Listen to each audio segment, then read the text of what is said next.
चुरा लिया है तुमने जो दिल को, नजर नहीं। ऐसे गीतों को मधुर संगीत लहरियों से सजाने वाले एक अत्यंत प्रतिभाशाली संगीतकार ने संगीत प्रेमियों का दिल चुरा लिया था।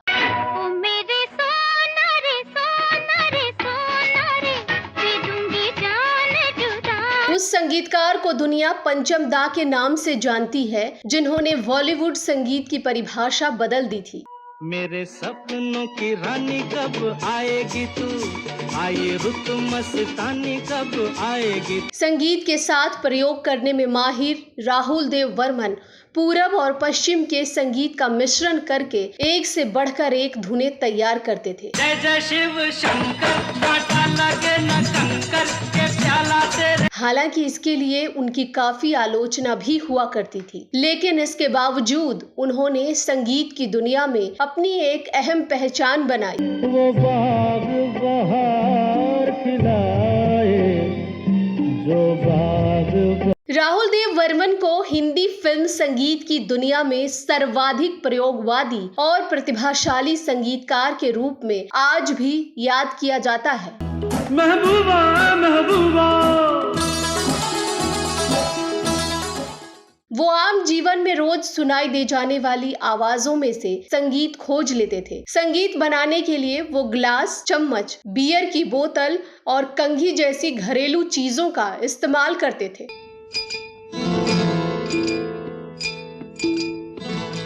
लेकिन इतनी प्रयोगशीलता, काबिलियत और मकबूलियत के बावजूद अंतिम 4-5 वर्षों तक उनके पास कोई काम नहीं था। आखिर क्यों? जिस पंचम दा के पास फिल्मकारों की लाइन लगी रहती थी, यहाँ अब कोई आता जाता नहीं था। इस वीडियो में पंचम दा के जीवन और उनके संगीत से जुड़े अनजाने अनछुए पहलुओं के बारे में बताने जा रही हूँ। आप बने रहिए हमारे साथ।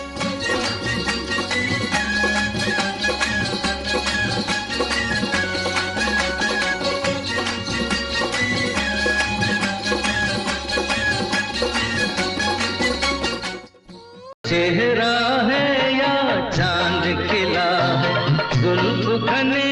संगीत की दुनिया में दादा माने जाने वाले संगीतकार एस.डी. वर्मन और मीरा वर्मन के घर कलकत्ता में 27 जून 1939 को एक पुत्र का जन्म हुआ। नाम रखा गया राहुल देव। कहा जाता है बचपन में जब ये रोते थे तो पंचम सुर की ध्वनि सुनाई देती थी। अभिनेता अशोक कुमार ने जब पंचम को छोटी उम्र में रोते हुए सुना तो कहा कि ये पंचम में रोता है। तब से उन्हें पंचम कहा जाने लगा। एस.डी. वर्मन हमेशा आर.डी. वर्मन को अपने साथ रखते थे। इस वजह से आर.डी. वर्मन को लोक गीतों, वाद्यों और ऑर्केस्ट्रा की समझ बहुत कम उम्र में हो गई थी। क्या हुआ तेरा वादा, वो कसम। 10 साल की उम्र में ही उन्होंने फिल्म 16वां सावन के गीत में माउथ ऑर्गन से धुन और फिल्म फंटूश के एक गीत की धुन भी बनाई। इसके अलावा उन्होंने गुरुदत्त की मशहूर फिल्म प्यासा के गाने सर जो तेरा चकराए को भी चाइल्ड म्यूजिक डायरेक्टर के तौर पर कंपोज किया था। सर जो तेरा चकराए या दिल डूबा जाए, आजा प्यारे पास हम। 1959 में गुरुदत्त ने अपनी फिल्म राज के लिए उन्हें बतौर म्यूजिक डायरेक्टर साइन किया था। जब एस.डी. वर्मन फिल्म आराधना का संगीत तैयार कर रहे थे तब काफी बीमार थे। आर.डी. वर्मन ने कुशलता से उनका काम संभाला और इस फिल्म की अधिकतर धुनें उन्होंने ही तैयार की। मेरे सपनों की रानी कब आएगी तू, आए रुत मस्तानी कब। लेकिन आर.डी. वर्मन को बड़ी सफलता मिली फिल्म अमर प्रेम से। चिंगारी कोई भड़के और कुछ तो लोग कहेंगे जैसे यादगार गीत देकर उन्होंने साबित किया कि वे भी प्रतिभाशाली हैं। चिंगारी कोई भड़के, कुछ तो लोग कहेंगे, लोग। उन्होंने पश्चिमी संगीत को मिलाकर अनेक नई धुनें तैयार की थीं। उन्होंने अपने करियर के दौरान लगभग 300 फिल्मों में संगीत दिया। आर.डी. बर्मन को संगीत के नए आयाम और नए नए प्रयोगों के लिए जाना जाता है, जिसे न तो उनके पहले किसी संगीतकार ने किया और न ही उनके बाद। उन्होंने ये साबित किया कि संगीत की दुनिया में अलग मुकाम हासिल करने के लिए कुछ नया करना जरूरी है। अपने लाजवाब हुनर के जरिए वे हजारों नए संगीतकारों के लिए प्रेरणा स्रोत बने और आज भी प्रेरणा स्रोत बने हुए हैं। बाहर बनके आऊं कभी तुम्हारी दुनिया में गुजर। फिल्म आपकी कसम का गाना सुनो कहो को उन्होंने चलते पंखे की ध्वनि सुनकर बना दिया था।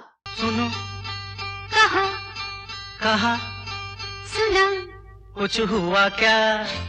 उसी तरह फिल्म शोले का एक गाना महबूबा ओ महबूबा महबूबा महबूबा की शुरुआती म्यूजिक उन्होंने बियर की बोतल में फूंक मारकर तैयार कर दी।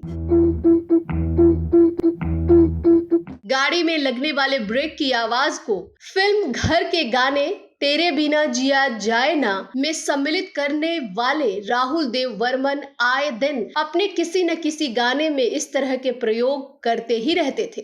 तेरे बिना जिया जाए ना। उनका संगीत वक्त से काफी आगे का था, जिसे स्वीकार करने में बॉलीवुड को कुछ समय तो जरूर लगा, पर पश्चिमी संगीत की फील वाले धुनों के लोग भी इसके आदी हो गए। याद है मुझको तूने कहा था तुमसे नहीं। अपने नित्य प्रयोग के क्रम में कुत्तों की आवाजों से प्रभावित होकर उन्होंने इसे ही संगीत में ढालना शुरू कर दिया। जब ये बात गीतकार आनंद बख्शी को पता चली तो वो भी इस अजीबो गरीब प्रयोग को लेकर और अधिक रोमांचित हो गए। लेकिन इस मामले में असल समस्या तो फिल्मकारों को मनाने की थी। आखिरकार राजेश खन्ना की सहमति से फिल्म अपना देश में दुनिया में लोगों को धोखा गीत में कुत्ते की भौंकने की आवाज को शामिल कर लिया गया और फिर कमाल हो गया। दुनिया में लोगों को धोखा कभी हो जाता है। लेकिन इतनी प्रयोगशीलता, काबिलियत और मकबूलियत के बावजूद अंतिम 4-5 वर्षों तक उनके पास कोई काम नहीं था। जिस पंचम के पास फिल्मकारों की लाइन लगी रहती थी वहां अब कोई आता जाता नहीं था। शायद लोगों का म्यूजिक टेस्ट बदलने लगा था। नए नए संगीतकार आ गए थे, गायकों की पीढ़ियां बदल गई थी और इन सब के बीच पंचम कहीं खो गए थे। बॉलीवुड लगातार फ्लॉप होती फिल्मों को इसका कारण मानता था, पर एक फिल्म के फ्लॉप होने के ढेरों कारण हो सकते हैं। इसके लिए सिर्फ संगीतकार को ही दोषी नहीं ठहराया जा सकता। लेकिन राहुल देव वर्मन के साथ कुछ ऐसा ही हुआ। 80 के दशक के अंत में एक ऐसा दौर आया जब फिल्मकारों ने नए म्यूजिक डायरेक्टरों के आने के बाद पंचम से दूरी बनानी शुरू कर दी। पूरी तरह से टूट चुके पंचम को हमेशा मलाल रहता था कि उन्हें कोई एक ऐसी फिल्म मिले जिसमें वो आलोचकों के मुंह पर कालिक पोत सके। काफी लंबे समय बाद 90 के दशक की शुरुआत में उन्हें विधु विनोद चोपड़ा की फिल्म 1942 अ लव स्टोरी में संगीत देने का मौका मिला। एक लड़की को देखा तो ऐसा लगा। फिल्म के सारे गाने सुपरहिट साबित हुए, लेकिन अफसोस कि इसकी कामयाबी देखने के लिए खुद आर.डी. बर्मन जिंदा नहीं थे। वो अपनी आखिरी सफलता को देखने से पहले ही दुनिया से विदा हो चुके थे। जब वो इस फिल्म के रिलीज का इंतजार कर रहे थे, उसी दौरान उन्हें दिल का दौरा पड़ा और वो अपने अंतिम समय में अस्पताल पहुंच गए। हालांकि अस्पताल में होने के बाद भी पंचम का म्यूजिक से नाता नहीं टूटा और वो वहीं से गाने की धुनें बनाते रहते थे। लेकिन अफसोस कि राहुल देव वर्मन को बचाया नहीं जा सका। लेकिन पंचम दा ने अपने जाने के बाद एक बार फिर अपनी काबिलियत साबित कर दी। पंचम की आखिरी फिल्म 1942 अ लव स्टोरी उनके देहांत के बाद रिलीज हुई थी। इस फिल्म के बेहतरीन म्यूजिक के लिए उन्हें मरणोपरांत फिल्म फेयर के बेस्ट म्यूजिशियन का अवार्ड मिला। कुछ ना कहो, कुछ भी ना कहो।